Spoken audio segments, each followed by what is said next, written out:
परम सम्मानित मंच, हम सबके भैया मुख्य कर लो अतिथि मैनेज अपना उधर, और हमारे बड़ी बहन परम आदरणीय नम्रता पाठक जी, जो इस प्रदेश में, इस लखनऊ में ही नहीं पूरे प्रदेश में अपनी समाज सेवा और अपनी उपस्थिति के लिए, अगर आप इनको निमंत्रित करेंगे तो ये निश्चित पहुंचेंगे, चाहे कितनी बाध्यता हो इनके आगे, उस सारी बाध्यता को नकार करके अपनी उपस्थिति दर्ज कराने वाली हमारी सबकी बड़ी बहन श्रद्धेय नम्रता पाठक जी, और इस सुंदर कार्यक्रम के आयोजक, अच्छे वक्ता और एक नई परंपरा को शुरुआत देने वाले हमारे डॉक्टर अतुल कृष्ण जी, हमारे बड़े भाई प्रोफेसर वीएन मिश्र जी, हमारे पड़ोसी, हमारे हृदय स्थल डॉक्टर सरोज शुक्ल जी, और जिनका उद्बोधन अभी आप सुन रहे थे हमारे साथी हैं, हम सब ने एक साथ काम किया है, एक साथ जुड़े हुए हैं, ऐसे हमारे विनीत अग्रवाल शारदा बाबू, मेरे प्रिय अरुण शुक्ल मुन्ना जी, और एक ऐसा नाम जो अभी मंच पर विलंब से आया है, लेकिन वह अपनी समाज सेवा के लिए और अपनी किसी भी कर्मठता के लिए, योग्यता के लिए स्वयं योगेश्वर कृष्ण के तरह जाना जाने वाला ऐसा परम आदरणीय देवेंद्र शुक्ल जी हम सबके साथ मंच पर विराजमान है। हमको राजनीति में पदार्पण कराने वाले हमारे आदरणीय परम अवस्थी जी, सम्मानित मंच और उससे भी सम्मानित हमारे सामने बैठे हुए हमारे श्रोता, हमारी माताएं, हमारी बहनें, पत्रकार बंधु, साथियों और मेरे सभी समस्त भाई, आज एक बहुत अच्छा अवसर भी है कि आज परम आदरणीय श्रद्धेय पंडित दीनदयाल उपाध्याय जी की जयंती है, पुण्यतिथि है उनकी, और उस पुण्यतिथि 11 फरवरी 1968 को मुगल सराय में निष्प्राण पाए गए थे। ऐसा भी क्यों हुआ था, मैं एक विमोचन करके फिर आगे अपनी बात सनातन पे आऊंगा।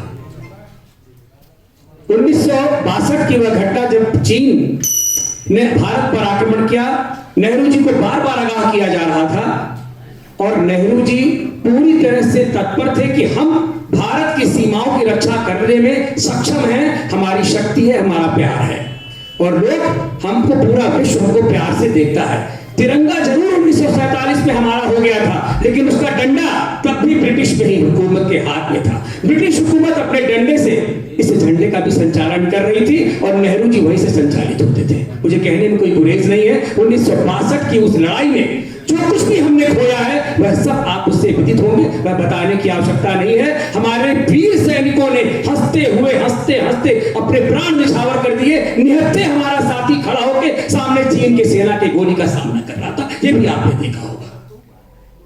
लेकिन उसके बाद पंडित दीनदयाल उपाध्याय जी ने जो 3 बातें कही, एकात्म मानववाद दर्शन आज भी है, और वह जो उन्होंने 3 बातें कही, वह 3 मूल रूप से आज भी विद्यमान है कि हमें अपनी सीमाओं की रक्षा करनी होगी, और जो राजा कमजोर है, अपनी जनता की सेवा नहीं कर सकता और सीमाओं की रक्षा नहीं कर सकता, उसको गद्दी से उतार के फेंक देना चाहिए, गद्दी पे बैठने का उसको कोई अधिकार नहीं है। यह 3 बातें जो उन्होंने कही, वह 3 बातें आज भी प्रासंगिक हैं। इसलिए हम ऐसे एकात्म मानववाद दर्शन को प्रणेता और महान राष्ट्रवादी पंडित दीनदयाल उपाध्याय जी के श्रद्धेय दीनदयाल उपाध्याय जी के श्री चरणों में नमन करते हैं और उनकी पुण्यतिथि पर आप सब लोगों को बता दें। दूसरा विषय जो कि सनातन का विषय है, और उसी समय एक अंतर्राष्ट्रीय स्तर पर अखबार में एक खबर छपी थी, अंतर्राष्ट्रीय अखबार था। वह खबर इसलिए छपी थी क्योंकि दीनदयाल उपाध्याय जी से किसी ने प्रश्न पूछा, चुनाव संपादित हुए थे, चुनाव संपन्न होने के तुरंत बाद किसी ने दीनदयाल जी से पूछा, एक पत्रकार ने, आमतौर पे पत्रकारों से बचते थे वो, पूछा कि ये जो चुनाव हुए हैं इसमें आपको क्या लग रहा है? तो 2 मिनट मौन रहने के बाद वह बोले कि 100 सीटें हमारी होंगी, एक कम या एक ज्यादा। पत्रकार मुस्कुराया क्योंकि उस समय इस देश में कोई जानता भी नहीं था और सब समझ रहे थे कि एक आधा सीट आ जाए तो आ जाए। लेकिन उसके तत्काल बाद जब चुनाव के परिणाम सामने आए तो हमें 100 सीटें प्राप्त हुई थी, और वह अंतर्राष्ट्रीय स्तर के अखबार में छपा, और यह भी छपा कि 1925 में संघ की स्थापना हुई। अगर कहीं संघ की स्थापना 10 वर्ष पूर्व हो जाती तो शायद भारत देश का बंटवारा नहीं होता। और इन्हीं बातों के बाद 1 माह के अंदर पंडित दीनदयाल उपाध्याय जी का शव वहां पाया गया। साथियों, सनातन का विषय है, मैं मूल विषय पे आता हूं क्योंकि एक सार्थक प्रयास है और उस सार्थक प्रयास पे मैं वहां से शुरू करूंगा कि सनातन क्या है।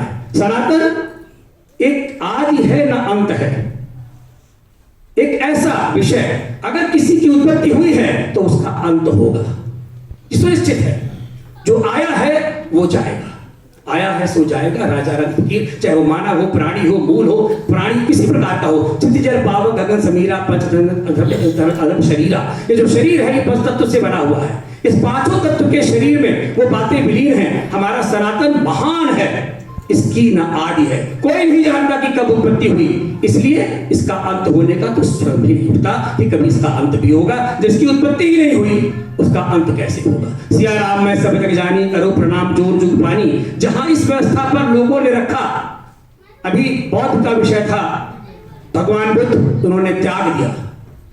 उन्होंने पूरे राजा थे और उसको राजपाट को त्याग दिया।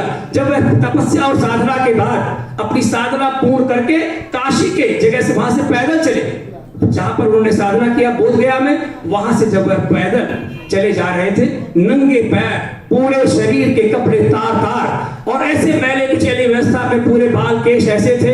आगे देख करके एक ब्राह्मण ज्योतिष उनके पास पहुंचा और उसने कहा कि मैं अपने शास्त्र को जला दूंगा, मैं अपने ज्ञान को नष्ट कर दूंगा। बुद्ध मुस्कुराए, बोले तुम ऐसा क्यों करोगे? बोले क्यों? क्योंकि मेरे ज्ञान के मुताबिक तुमको चक्रवर्ती सम्राट होना चाहिए और तुम इस दशा में। तो उन्होंने कहा मैंने अपने तप साधना से चक्रवर्ती होने के लक्षणों को नष्ट कर दिया है, मुझे देश को दिशा देनी है। तो जो लोग अपनी साधना से समाज को दिशा देते हैं, स्वामी विवेकानंद एक ऐसा पुरुष जिन्होंने समाज में एक ऐसी चेतना जागृत की, ये सनातन के अंग हैं। और राम शरीर धर्मा, राम तो परिणाम स्वरूप आप देख ही रहे कि शरीरधारी अगर कोई धर्म है तो वह स्वयं भगवान राम है। ऐसी परिस्थिति में भगवान कृष्ण वो भी उत्पन्न हुए, युद्ध समाप्त हो चुका था, सभी लोग हजारों योद्धा मारे जा चुके थे। ऐसी परिणाम में एक ऐसा परिणाम यज्ञ होने के बाद द्रौपदी के पास पहुंचते हैं, पूछते हैं मां अब बताओ बुआ तुम्हें क्या चाहिए। द्रौपदी समझ चुकी थी कि अब ना आदि है, न सुख न दुख, कुछ नहीं है, जो कुछ भी है वह शरणागति है। तो उसने भी वही मांगा कि मैं किसी भी रूप में रहूं, तुम्हारे साथ रहूं।